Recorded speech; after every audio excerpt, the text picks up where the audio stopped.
Le Seigneur est merveilleux.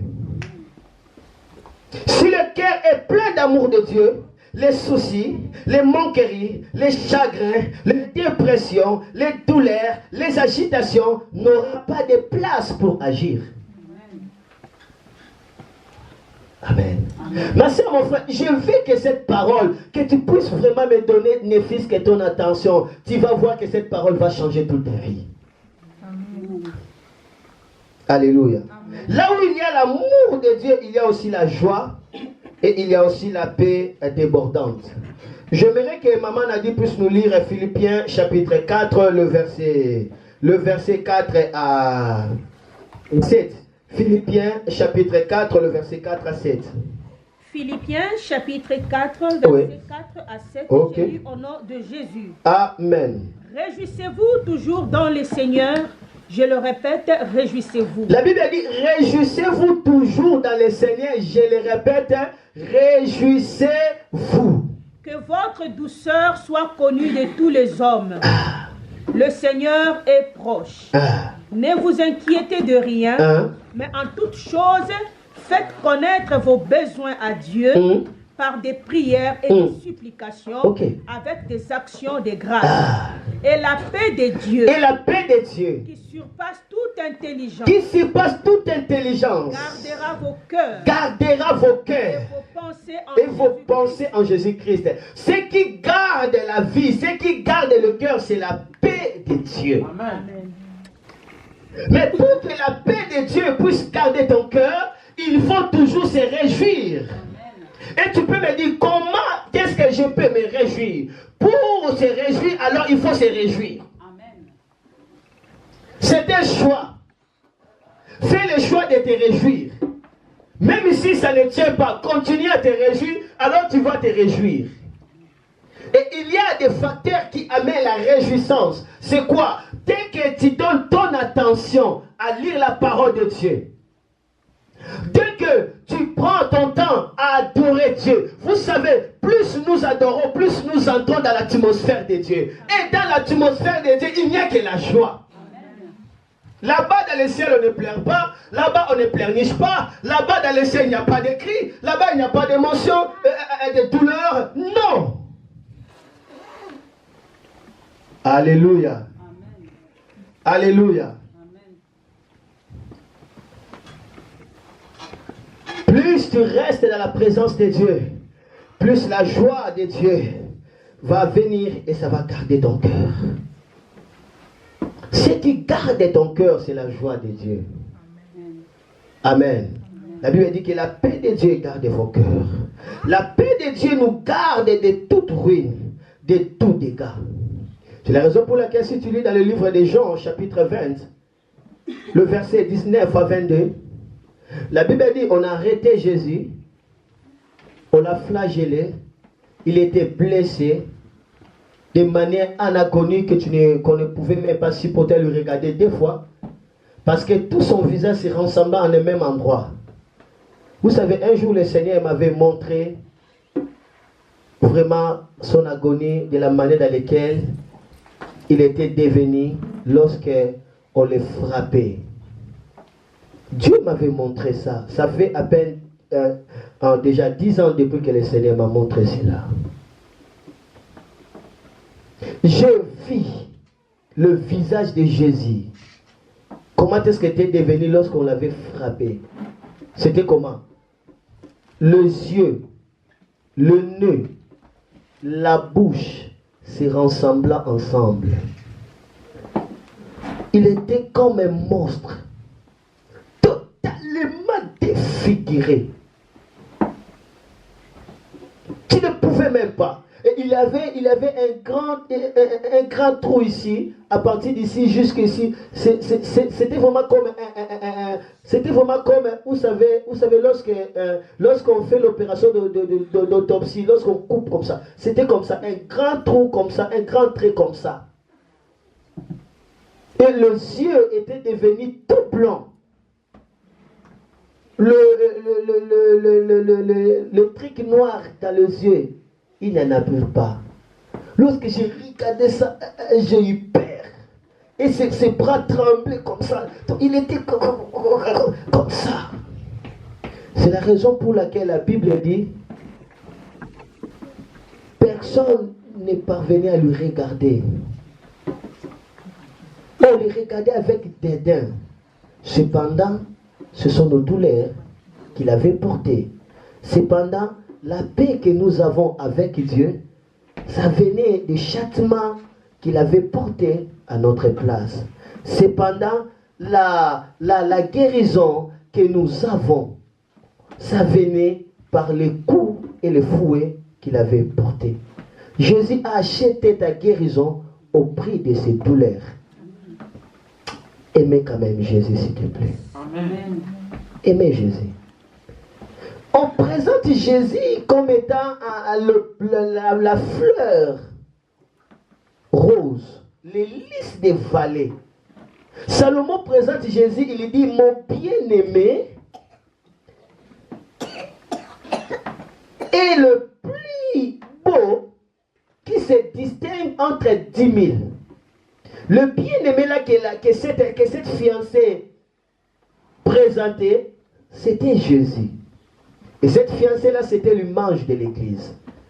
Jésus, c'est la parole faite chair. Nous sommes faits de poussière.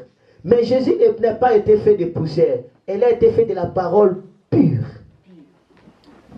Imaginez une personne qui est faite par la parole pure et par la vertu et la puissance du Saint-Esprit. On dit bien par la vertu parce que lorsque Marie a dit comment cela se passera-t-il, là j'ai dit le Saint-Esprit viendra sur toi et la vertu de sa puissance te couvrira. Lorsqu'on parle de la vertu, l'excellence, Jésus a été fabriqué dans le ventre de Marie par l'excellence de la puissance du Saint-Esprit. Dès qu'il était né, il était le plus beau. Il grandissait en beauté parfaite. Il n'a jamais été laid. Jésus. C'est pourquoi lorsqu'il s'était né comme ça, les femmes elles-mêmes venaient à cause de sa beauté. Mais en venant comme ça, la présence de Jésus les transformait.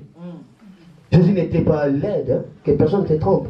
Mais à la croix, à l'agonie, à cause de toi et moi, pour que toi tu puisses recevoir le pardon de Dieu, envie que tu sois libre du péché et que tu puisses avoir le ciel comme un cadeau, Jésus ce jour-là a été défiguré. Et le fouet qu'on avait utilisé pour le frapper, c'était un fouet qu'on n'a jamais fabriqué depuis que le monde a été monde, et l'on ne fabriquera jamais ce genre de fouet-là. Parce qu'il y avait des crochets dans ces fouets-là. Plus on le frappait, ça accrochait sa chair. Et lorsqu'on a tiré comme ça, ça trouait sa chair. Le corps de Jésus a été totalement troué partout. C'est la raison pour laquelle la Bible dit c'est par ces maîtrisures que nous sommes guéris.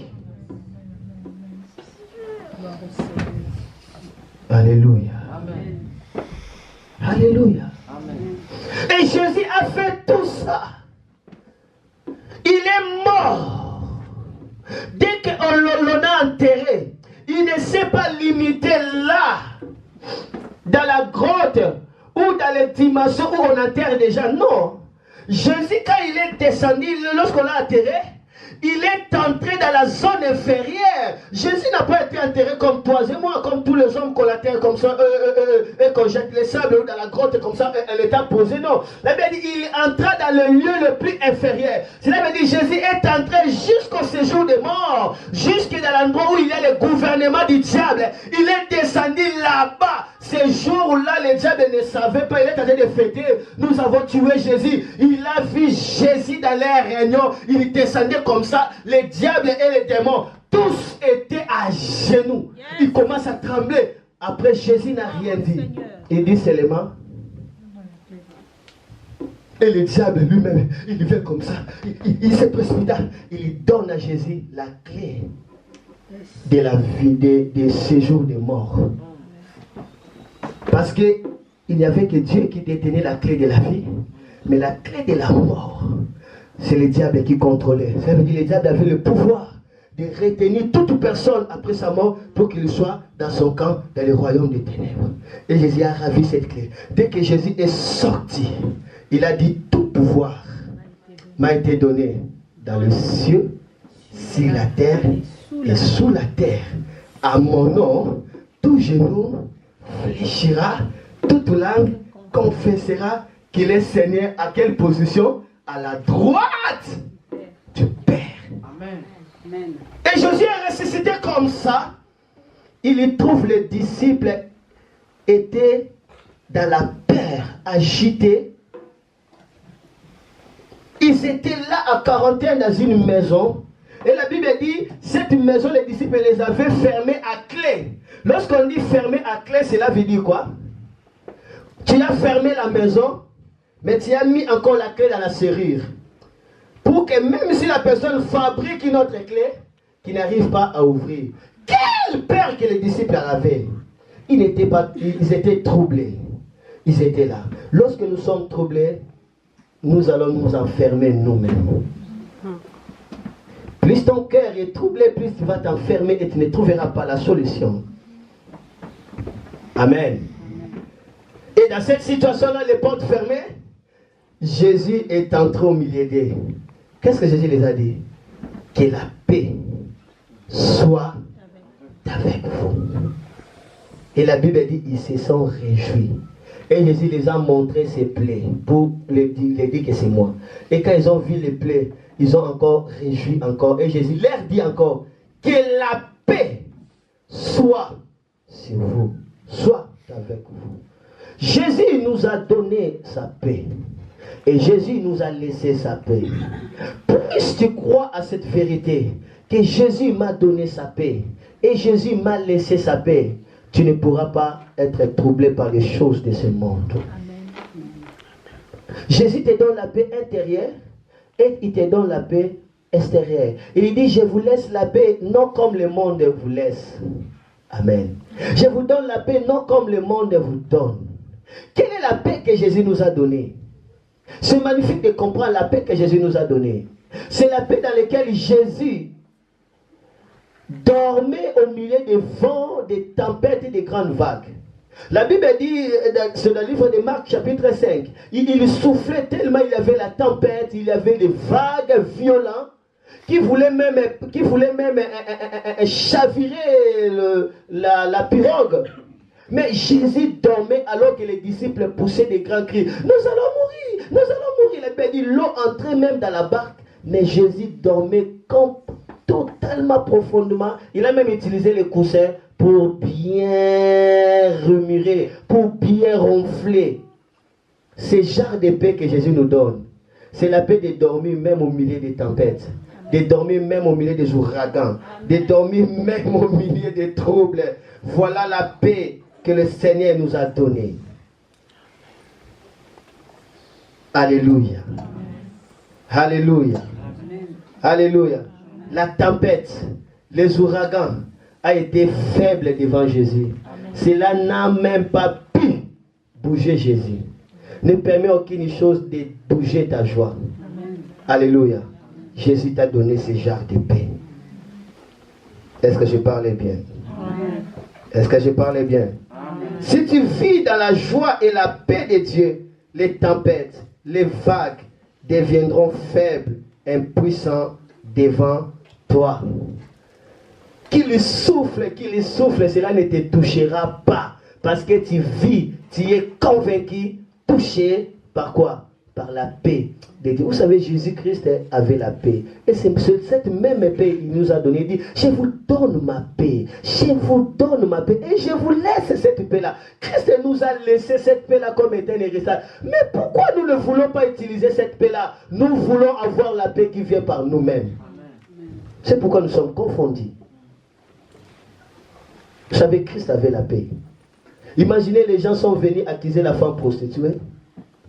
La Bible dit, ils ont voulu tendre Jésus quoi? Un piège. Parce que Jésus prêche l'amour, il prêche la miséricorde, il dit que non, il faut aimer même vos ennemis. Ne faites pas du mal à celui qui vous fait du mal. C'était ça la loi de Jésus. Et maintenant, la loi a dit que celui qui est surpris en flagrant délit, on va le lapider. Mais maintenant, on est maintenant venu, on a attrapé la femme. Jésus n'était même pas là. Mais ils ont amené la femme devant Jésus. Pourquoi? Pour voir ce que Jésus allait faire. Si Jésus seulement leur dit, laissez cette femme-là, qu'est-ce qu'ils vont dire? Ils vont dire, ah, Jésus désobéit à la loi de qui? De Moïse. Et ils vont avoir raison sur Jésus. Et maintenant, qu'est-ce que Jésus allait faire? Jésus doit respecter la loi de Moïse. Il doit aussi respecter le caractère de l'amour. Qu'est-ce qu'il doit faire? Jésus avait la paix. Il est descendu sur la terre. Il commence à écrire. Ça, c'est la paix. On t'a mis dans un dilemme, mais tu n'es pas agité. Au contraire, tu descends sur la terre. Tu commences à écrire. C'est comme si, quand on était des petits, on dessinait sur la terre. As-tu déjà fait ça lorsque tu étais enfant? On dessinait des carreaux, un peu comme ça déjà. Et Jésus s'abaissa, il commence à dessiner, il commence à écrire. Il était calme. Et tous ces troupes étaient là, attendaient la réponse de Jésus. Ne sois pas pressé à donner les réponses. Si tu ne trouves pas à dire, soyez calme, jusqu'à ce que Dieu te donnera une sagesse pour dire. Et parce que Jésus était tellement calme, automatiquement le Saint-Esprit lui dit, Jésus, dis-leur, qui d'entre vous n'a pas commis les péchés, qu'il jette à cette femme la première pierre. Ah, cette sagesse vient par la paix. Et lorsque Jésus a reçu cette paix, maintenant il a cessé de jouer, il a cessé d'écrire, il se lève maintenant pour parler. Oh, si tu vois le problème vient dans la porte de ta maison, ne sois pas concentré à ces problèmes. Alléluia. Essaie un peu de jouer dans la présence de Dieu. Jusqu'à ce que Dieu te donnera une sagesse à faire. Vous savez, le meilleur endroit d'être distrait, c'est dès que tu prends la musique, la belle musique de Dieu. Amen. Tu regardes ces chansons. Envoie les réveils. Envoie. Tu ne connais même pas ces chansons-là. Chantez. Envoie les réveils. Envoie les réveils. Dans la puissance à tes serviteurs, dans la puissance à tes serviteurs, oh Jésus. C'est pourquoi je t'ai dit, oh Seigneur, envoie seulement ton réveil sur la terre. Quand le vent de réveil balayera les mensonges du diable, oh, oh, oh. Quand le feu de réveil brûlera le péché dans les corps, oh, oh. Des hommes seront ébranlés dans la conviction du péché, oh, oh, oh. Où est ton travail? Soyez détends-toi. La Bible dit, entretenez-vous par des hymnes, par des psaumes, par des actions de grâce. Un moyen de t'entretenir, de te détendre, c'est écouter la bonne musique de Dieu, écouter la parole de Dieu, suivre des prédications. Ouais, ton cœur sera détendu. Et plus ton cœur sera détendu, la joie de Dieu, qui n'est pas toute intelligence, va combler ton cœur. Et dès que ton cœur sera touché par la joie de Dieu, alors la solution viendra. Amen. Mais tout ce que je suis en train de vous dire, Anne n'avait pas compris cela.